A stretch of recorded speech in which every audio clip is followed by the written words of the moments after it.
My name is Nadia. I'm a high school science teacher. I'm a mother of 3, a wife, and I consider myself an activist. I actually call myself an accidental activist. Being born and raised in Quebec, I've always had to defend my existence. With the influx of more and more Muslims, the discrimination has only gotten worse.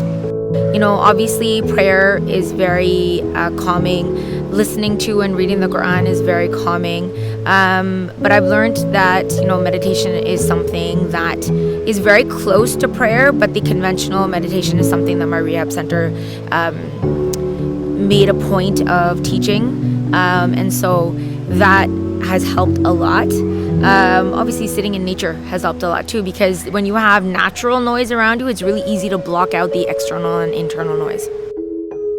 I have an autoimmune disorder called neuromyelitis optica, which essentially either attacks your spinal cord and or your optic nerve. I've had attacks on both. I spent 2 years in a wheelchair. Being a disabled Muslim woman who chooses to wear hijab has been a little bit difficult when I step outside my house. It's at this park on Montreal's West Island where a Muslim woman says she was harassed and had the police called on her all because she was sitting on a swing. She believes she was a victim of racial profiling because she was wearing a hijab. What happened to myself and my family is the most intense moment of discrimination that my family has ever faced. We decided as a family to get out of the house. COVID Eid has been boring. We haven't been able to do anything, so we decided to go to a park. My oldest son and I have an inside joke. He's 13. He's growing out of playgrounds, but he still loves any experience with me. I've always loved the swings. We'll often wait for a turn where the swings are all free, and I will go and have a swing with my son. Being paraplegic for 2 years, that day was quite soon after I started walking. So this was the first time that I was going to be able to really enjoy myself swinging since I'd been able-bodied. I had just sat down and taken maybe one swing. I heard a woman say, just say, "Excuse me."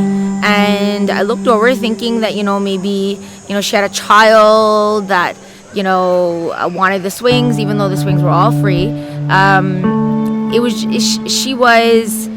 She said, "Excuse me, the swings are for kids, you need to get off." I looked around, there were no children, and I said, "Okay, thank you." She stayed where she was, and said, and then this time she said, she repeated it. She said, "You need to get off the swings, you're gonna break them. All these swings are broken."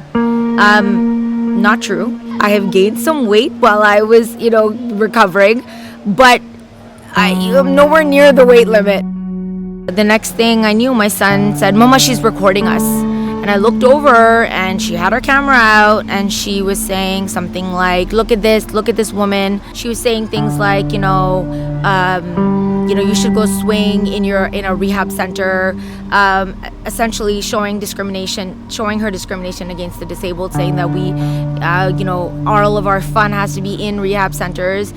That's ignorance on the part of her, because rehab centers are meant to rehabilitate us back into daily life.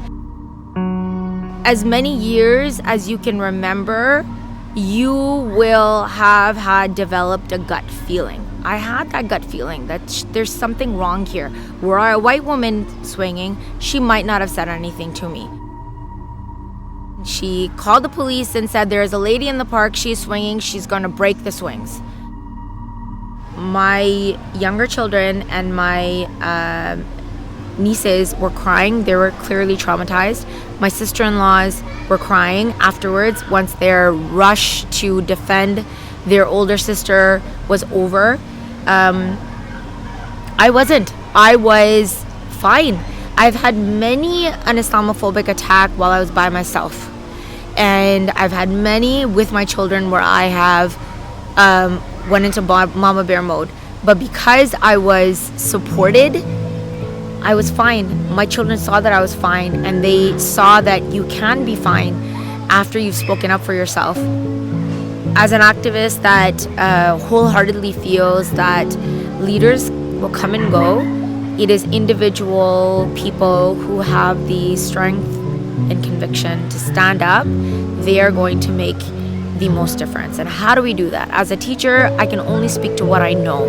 It's dealing with education. It's dealing with the systemic racism. What I'm most grateful for is the amount of allies that have started to overcome their fragility, their insecurity, their ignorance, their bystanderism. Just people are beginning to see Muslims as human beings that deserve the right to just live in peace. Discrimination can only end when people acknowledge that it exists. My call to action is Muslims, we are stronger and we need to stand up. We need to be brave. We need to stand up.